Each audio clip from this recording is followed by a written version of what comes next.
Hey Kelly, Dr. Shook here. I saw your comment about Graves' disease and I just wanted to record a quick video for you because I get lots of questions about Graves' disease. The fact is that what I do in practice is I primarily work with autoimmune conditions, and because Hashimoto's is the #1 autoimmune condition, it's what I see most frequently, and that's what I've become very familiar with as far as the biochemistry goes. Now, Graves' disease is different in that what happens is you actually make antibodies that stimulate the thyroid to produce excessive amounts of thyroid hormone. So it's something that absolutely has to be medically managed if you're having, because you can go into what's called a thyroid storm. And the thyroid storm is where you have so much thyroid hormone that's produced that it can actually cause you to have a heart attack or a stroke. So what they do is they typically prescribe medications that block the thyroid receptors and decrease those antibodies from activating the thyroid so it won't produce more. Or what they'll do is they'll do like a radiation iodine and they'll destroy the gland. And they'll destroy the gland so that you won't continue to have these episodes of hyperthyroid attacks or hyperthyroidism due to the autoimmunity. But I'm not saying that that's not appropriate, because I think that saves a lot of lives. But one of the things that you have to consider is, why is the immune system making these antibodies anyway? Why is that occurring? What's driving the autoimmune process? And that's what I help people do. I help them to investigate that. And so what I primarily do is I use the state-of-the-art laboratory testing. I mean, there are a lot of, so let me just give you the framework and then I'll kind of give you some information on why I say state-of-the-art. So what we want to do is, when we see someone that's autoimmune, they have an autoimmune condition, we want to figure out how to calm down the immune system. So what drives the autoimmunity? Well, what we know is that there are primarily 3 categories of things that stimulate the immune system. Number 1 are going to be partially digested food proteins. So food can trigger an immune response by being broken down, partially broken down, and the partially broken down pieces of the food protein can leak through a permeable GI tract wall. That's called leaky gut. Lay term is leaky gut. Can leak through a GI tract wall into the bloodstream and trigger an immune response. Your immune system will attack these partial food proteins, and those food proteins, if they look enough like your own tissues, then your body makes antibodies that will attach to not only that foreign food protein but also your own tissues. So that's one of the things that we have to identify, like what food proteins is your immune system reacting to. Okay, number 1, and then what do? You remove those from the diet, maybe not forever, but definitely for 3 months to 6 months, while you work on a plan to heal the GI tract wall. Okay, but that's one category of things. Okay, food. The second category is going to be chronic infections. Okay, so the most common place we see chronic infections I should say, GI tract. Okay, so you have either bacterial infections, yeast infections, parasitic infections of the GI tract. All these things, what they do is, it's an infection that's chronic or long-term. The body's not able to kill it. So what it ends up doing is, the immune system knows that it's there, but it ends up causing suppression of the immune system. The immune system's chronically or activated for a long period of time, but because it cannot kill the infection, it actually suppresses the immunity. Now, what also occurs is, because there's a chronic infection, the immune system's on heightened alert. You've got all these, if we use this analogy of soldiers, the cells of the body, the cells of the immune system are produced in large quantities, like a lot of soldiers. They're all on the lookout, so they're kind of hyperactive, and that can also promote attacks against your own tissue or autoimmunity. So we want to address any chronic infections. Okay, number 2, we want to address any chronic infections. Most commonly you see them in the gut, but they're also very common that people will have viral infections. Now, the thing with viruses is that we're all exposed to viruses. We're all exposed to viruses, and healthy, competent immune systems can often keep those suppressed. Okay, the real issue becomes when your immune system's compromised and you cannot keep those viruses at bay, then they become active. It's just like if you think of someone that might have like a herpes virus, right? The herpes viruses, they become active typically in periods of stress or consumption of certain foods that are like high in arginine. That may be confusing, but just the main thing to know here is that they become active during times of stress. And so the virus replicates, and then if it's like herpes simplex 1, it'll erupt on the lip, or typically is where you'll see it, and you'll see the virus migrate to the end of the nerve and cause a vesicle that will then dry and form an ulceration. Okay, so that's because the immune system was not able to keep that virus at bay, and then it actively replicated.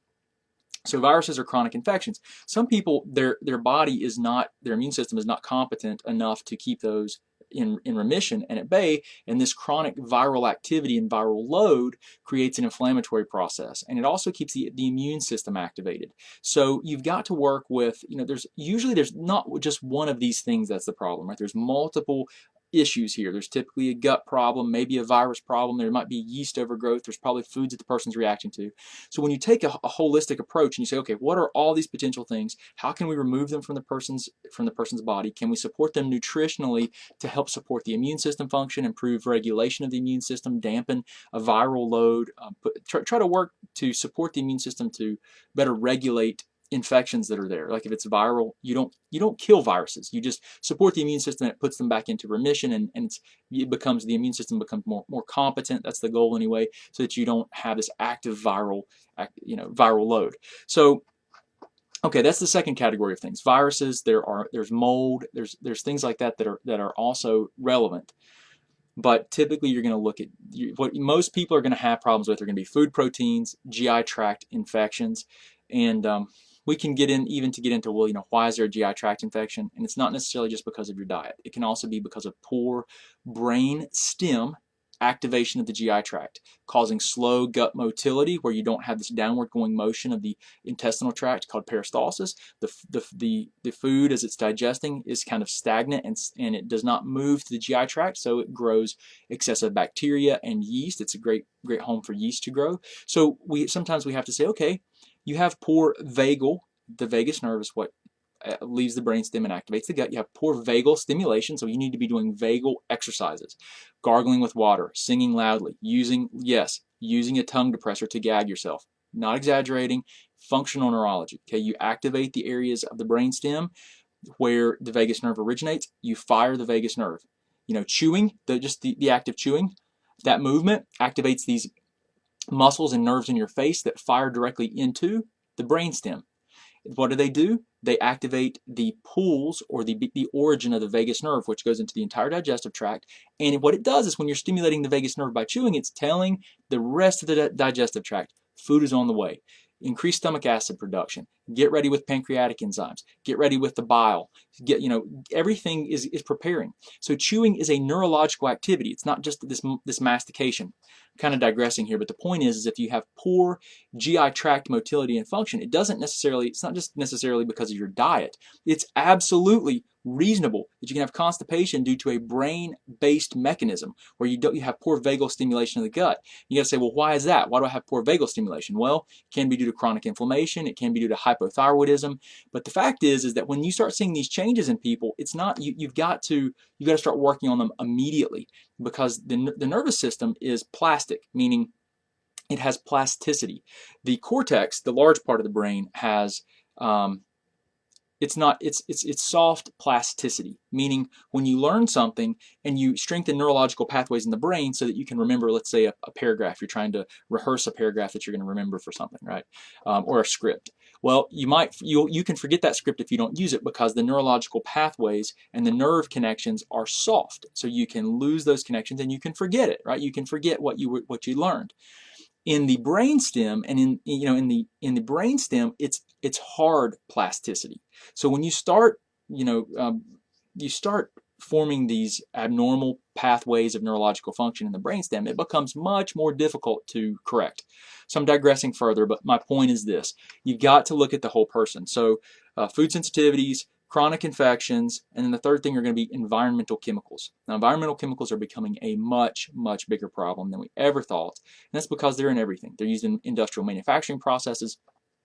So we can test for those, and I don't test for quantities of those, because guess what? Everybody has them. Everyone. Test someone's blood. You test a baby's blood. A baby's blood, they have these chemicals because it's passed through the cord by the mother. These chemicals are in our body. So what you really want to know, especially when we're talking about immune activity, is, and I learned this from a lot of brilliant doctors actually, but one guy that in particular stands out is Aristo Vojdani. So he's a PhD immunologist. And so what Dr. Vojdani has taught us is that a lot of these environmental chemicals can drive immune reactivity and stimulate the immune system. And a lot of immunologists used to think that those were inert, meaning they would have no stimulation to the immune system. It was just there, right? So what we know is that they can trigger an immune response. And in particular, like people that have Hashimoto's, and I know we're talking about Graves here, but this is just a good example. There's more research that's going on to help us understand some of these relationships. But like with Hashimoto's, for example, we know that latex and BPA or bisphenol A are two big problems that can mimic and stimulate the potential to have antibody production that will increase the rate of thyroid destruction. Okay, so there's lots of potential problems environmentally. So we want to do testing to look at environmental chemicals to see if your immune system is reacting to them. Because if it is, we want to say, okay, is there a known source where you're getting exposed to this? Let's remove it. If we don't know where the source is, then we just do our best to remove environmental chemicals from your environment, and then we work on protocols when appropriate to support the detoxification of these chemicals. What you do not do a liver detox or these detoxes without having a healthy, intact GI tract. So you typically don't push those detoxification pathways until a few months into supporting someone's health. So 3 categories: food proteins, chronic infections, environmental chemicals. And the 4th thing that is relevant is cortisol. Cortisol is your stress hormone, and what cortisol does is elevations in cortisol for a prolonged period of time, or depression, suppression of cortisol, low cortisol for a prolonged period of time, can result in thinning and breaking down of your barrier systems of your body. So your GI tract barrier, your lung barrier, your blood-brain barrier, your skin. Okay, so these barrier systems are very important because they're part of the immune system. You know, as we talked about with foods, if you're eating a food and the food goes to the GI tract, and then it is, you know, if the gut is permeable, the GI tract wall is leaky, or it can let these partially digested food proteins in, because there are holes that make these holes are large enough in the GI tract wall to allow this partially digested food protein to get in. You can trigger an immune response. So that's your barrier system's compromised. So the cortisol can cause thinning and impair the repair of your GI tract wall, or the healing process. Okay, so we want to look at cortisol. We actually, you know, sex hormones are important, but it's less, you know, it's something that try to calm down the immune system first, and a lot of things will self-correct. But I just want to share this with you. I wanted to share with you kind of like the complexities of it, and let you know that Graves, we want to treat it like we treat other autoimmune conditions, except you have to be working with, if you have Graves, you have to be working with a primary care or an endocrinologist that you can pick up the phone if you go hyper, right? If you start going into a thyroid storm, and you can say, hey, I need to go to the hospital, I need to be admitted to the hospital, whatever. You can get immediate care, because that's not the role that I take. Okay, I'm not a primary care. I do not work as a primary care physician. I like to work in a team to help people support their health and work on the immune system, and do that from this perspective, this functional medicine perspective. Okay, so I just want to share that with you. That's not something that I do. I don't work with people. I don't take the role of a primary care. So when I work with Graves, because Graves, a thyroid storm is a medical emergency, right? That's not something that I'm going to be able to handle for you. That's not something that I'm working with. But I can work with identifying the drivers of the autoimmunity and helping you to dampen those and remove those from your diet, from your environment, and then use nutritional protocols to help heal and work on healing these barrier systems of your body, so that you can have better immune system regulation, better tolerance to foods, better tolerance to chemicals, and really just try to improve your overall systemic health, so that your immune system and your body is no longer attacking itself. Okay, so anyway, hope this helps you out, and that helps you to better understand Graves. The approach, the only difference is that it's a different target tissue that's causing you to have too much thyroid hormone produced. So what you've got to do is you have to address the cause, which is the autoimmunity. Okay, so I hope that helps. Hope you have a wonderful day, and if you have any other questions, just let me know. Hey guys, Dr. Shook, thank you for viewing our videos. I hope they help you out. If you want to, just subscribe to our channel somewhere here. You can watch a video that YouTube's actually selected for you, so hopefully it'll help you out. If you need any other information or resources, just look in the description. We've got links to our website, to our 9 lab test guidebook, and everything else that we do. I really appreciate you, and I hope you guys have a great